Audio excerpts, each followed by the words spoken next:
Welcome back to Grow 365. My name is Kamen Reynolds, and today we're talking about limestone, and I'm going to be spreading it all over this field. And I've already done that in the past, and I'm going to be doing it again in the future.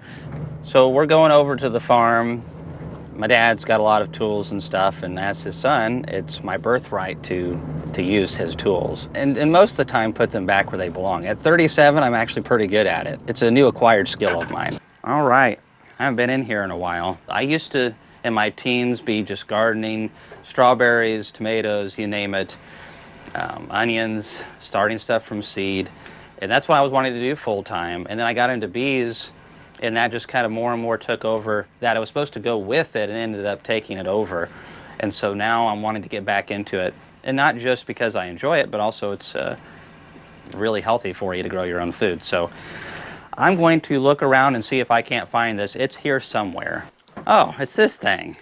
Well, this is a lot nicer than what we had before. Thanks, Dad. I appreciate that. You know, I have a lot of memories at this place. Made a lot of mistakes over here gardening and beekeeping, and you know, if anyone thinks that I might know a little bit about beekeeping, it's because of basically paying for a college tuition's worth of finding out the wrong way. Boy, things are fixing to change over here. We've got the bees taken down, and we're fixing to move all the bees out of here so we can work on this garden. Oh, this dinger, I tell you, I can't stand it. It is time to lime. Right here's probably good. Exercise. That's half of the health benefits of farming. Yep. And the other half is knowing that if you die, the work's not going to get done. So it keeps you going. There's a little hole that just sprung out in that bag. I want my money back. The reason that I'm doing this is because of the calcium. Calcium is the most important mineral that is going to be in our soil. Our plants use more of it than any of the others, pound by pound. Our bodies need it, and we'll be eating this food, and so I want a lot of it in my body and for my children and anybody else that enjoys our food. And calcium is really important for things like tomatoes, keeping them from blossom end rot, and so many other things. There's also several other benefits to using lime, but it can be a big problem if you use the wrong type. One of the benefits, though, of good lime is that it helps break up your soil. It allows, obviously, more water as it's been broken up, and it's easier to till and plow in the future if that's something that you want to do. So what are some things that we need to watch out for with lime? There's several different kinds. There's hot lime, quick lime. There's several different names. There's ag lime, which could mean anything depending on which region you're in. There's high calcium lime, there's dolomite lime, and so many more. Let's start with high calcium lime. This is the preferred limestone, calcium carbonate, CaCO3. This has a lot of calcium in it, and it is going to create a very alkaline reaction in your soil. And so if you have a high alkalinity, this is not a good product for you. You would want to use something for calcium like gypsum or a different form of calcium. But for most soils that are a little acidic, this is the premier product. You want that calcium in there. And you know, maybe if you do have a very acidic soil, this is also great for you. It's very cheap, it's affordable. It takes a little bit of time to really break down into your soil. And that's why I'm doing it over multiple years, trying to get it deep into the soil that we have here. And most of the time it's in a powder, but what we have today is pelletized limestone. And this is calcium carbonate with a little bit of natural additives to be able to make it be in a pelletized form. Unless you have really alkaline soil, this is the product to use for calcium and also for raising your pH. For those of you who don't know much about pH, 7 is neutral. Anything below 7, 6.5, 5, all the way down, that's very acid. It's very acid soil. When you start getting to the 4s and the 5, that's something more like what a blueberry would enjoy. But for those of you who are at 8 or 9 on the pH scale, adding something like this is going to cause some problems. And pH is a deep topic. We'll get into that more later. So just watch that when you purchase your limestone. The other big thing to watch out for is dolomite lime. And the reason for that is it's really high in magnesium. It does have calcium in it, but the magnesium pound by pound on an equal basis will cancel out nitrogen in your soil. So if you need to have a lot of nitrogen for corn, cucumbers or various crops, even if it's just a little bit of nitrogen, maybe you don't need a lot, but you don't have a lot in your soils. If you add that magnesium and that dolomite lime, it is going to cancel that out. Some of you are like, well, Cam, I've never heard about this before.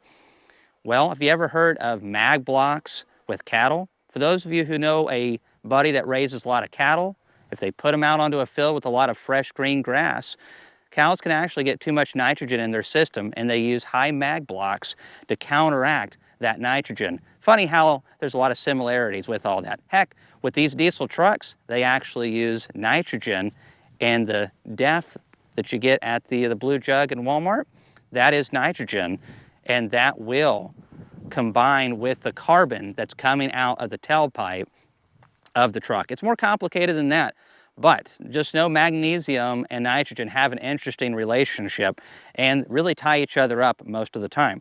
So we've talked about this a good bit. Calcium is the most important reason we're adding this, and most of the time it's in a powder form. It's super cheap calcium carbonate in most locations. This is like a $5 bag. If you go and get it from a limestone quarry, you can get truckloads for sometimes $30 to $40.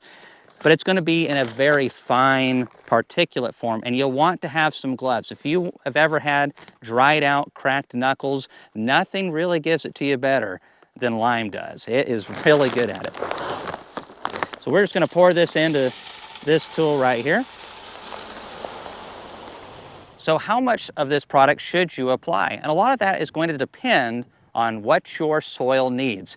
And there's no way for me to know that. However, there's some really inexpensive pH strips that are out there, and I recommend you do that first. I'll leave a link down below that you can observe different options that are very affordable so you can understand what your pH is. But we don't just do it because of pH. The only time I wouldn't use this is when I had a very high alkaline soil. If you have a high alkaline soil, then I recommend you look at products like gypsum or others that have a lot of calcium in them, because it's still important that you have high levels of calcium in your soil. How much? I like to shoot for 4,000 pounds an acre. And without a soil test, a detailed soil test, you won't be able to know.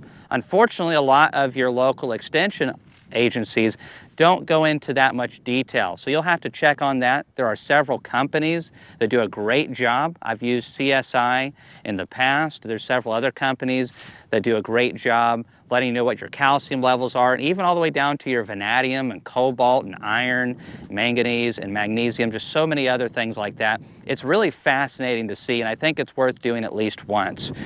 However, most of you aren't going to take the time to do that, and it's all about the calcium. So as long as we're not dealing with an alkaline soil, your soil, I'm sure, needs calcium. And so I want that 4,000 pounds per acre. This soil out here runs a little below 2,000, and I've applied it once. It takes a little time to digest it all, so I'm adding a little bit every year until I get where I want to. And so that's how I'm going about it.